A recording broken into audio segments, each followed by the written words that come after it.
L'africanisme a fait ce travail de vous éloigner de plus en plus de vous-même. C'est ça le travail de l'africanisme.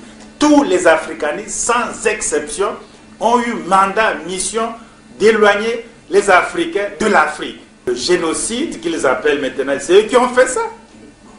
C'est l'anthropologie coloniale belge qui a créé les Hutus et les Tutsis, qui a opposé les éleveurs et les agriculteurs. Les gens finissent par conscientiser ça et finalement ça a cristallisé la société. Pas autre chose. J'ai été au Burundi, j'ai été au Rwanda, tu ne connais pas la différence. Ils sont tous grands ou tous petits, ils sont tous la même langue, ils n'ont aucune différence. Mais tu ne peux pas quand même opposer un charpentier parisien et un forgeron parisien pour faire la guerre. Il y a des paysans en France.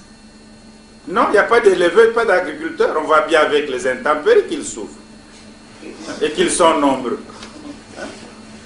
Alors vous n'allez pas faire de ces gens-là quelque chose contre le... C'est l'anthropologie.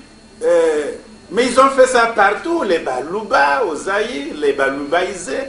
D'autres peuples sont Balouba, d'autres Baloubaïsés. On comprend pas? Ils sont avec les Zoulous, le Zimbabwe avec les Karenga, les Shona. C'est la même chose. C'est la même chose partout, ils font ça comme ça. Partout. C'est leur devoir de les tribus. Les tribus ne doivent pas s'entendre. Les tribus n'ont rien en commun. Il faut créer ce qu'ils appellent la sociologie dynamique. Ils vous enseignent ça. C'est-à-dire que voici une tribu la plus nombreuse, hein, les Yoruba au Nigeria, mais ils doivent diriger.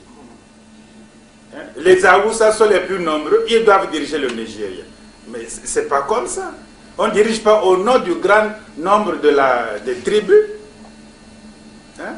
Quel est ce pouvoir? Donc le pouvoir va se baser sur le grand nombre et va créer une violence.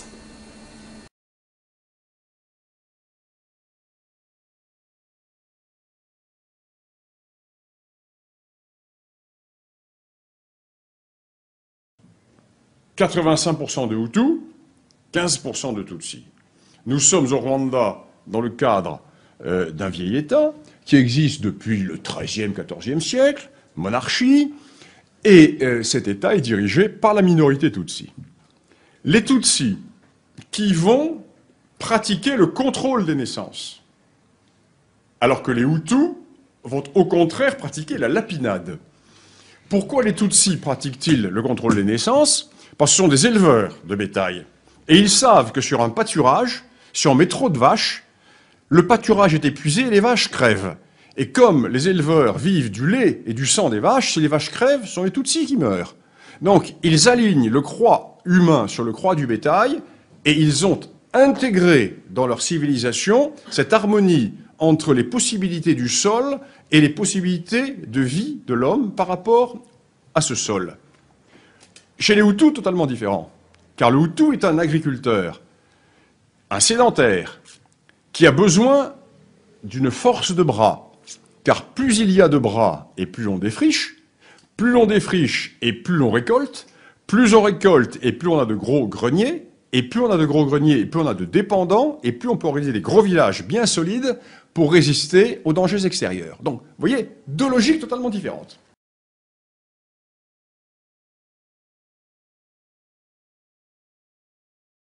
De trois races distinctes. Oui. La race Hutu, qui comprend les 85% de la population, la race Tutsi d'origine hamitique, qui comprend 14% de la population, et la race pygmoïde, qui comprend à peu près 1% de la population. Or, il se fait qu'au cours de notre histoire, la population Tutsi, la minorité de 14% de la population, a dominé l'immense majorité, comme est appelé en réalité le véritable peuple rwandais. Oui. Il a fait peser, cette minorité a fait peser sur lui tout le poids d'une féodalité aussi farouche, si pas plus farouche que la féodalité du Moyen-Âge européen.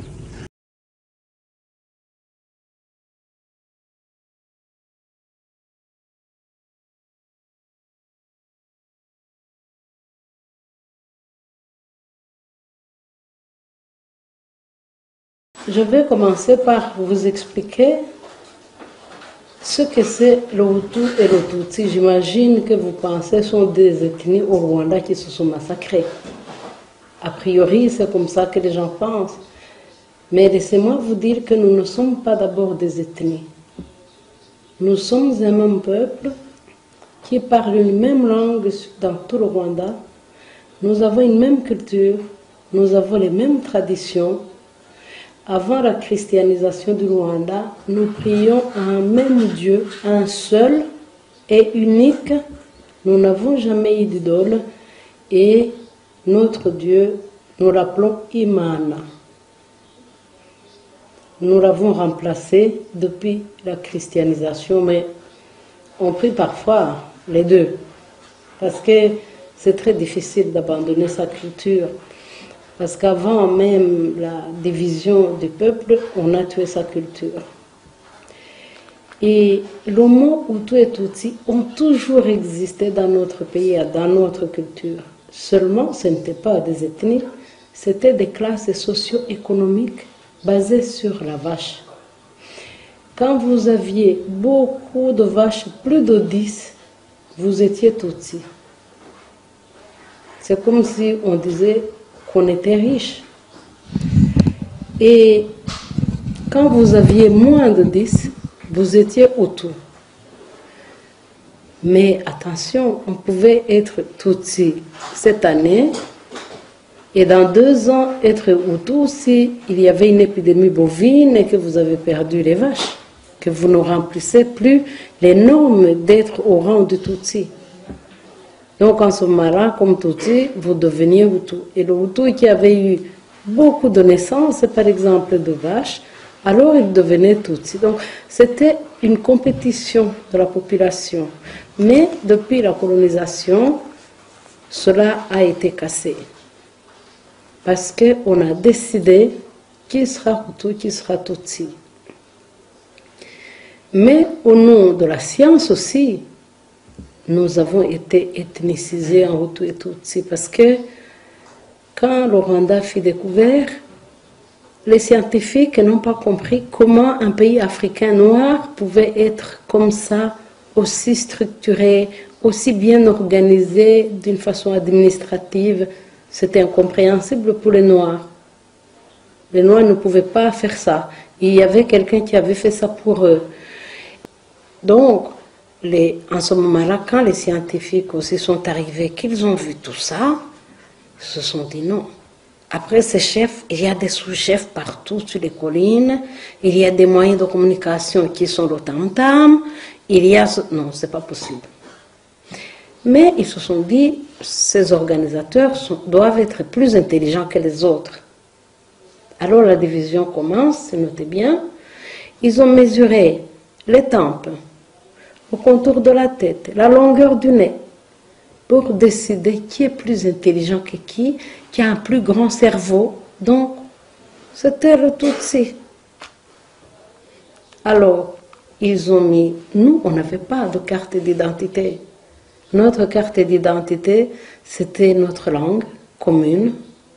C'était aussi la petitesse de notre pays, parce que tu peux traverser le Rwanda à pied pendant 3 jours. Il est si petit, c'est 26 338 km². Et on pouvait loger chez tout le monde puisqu'on se comprenait.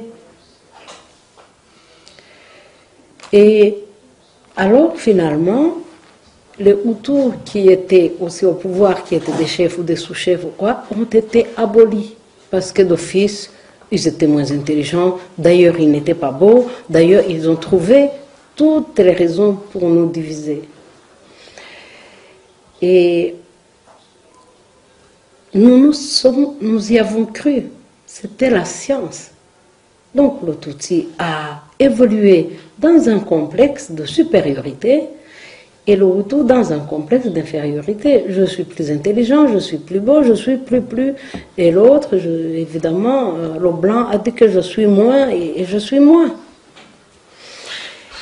Et vous allez me dire que ce n'est pas une raison qui a fait que les uns ont massacré les autres. Bien sûr que non.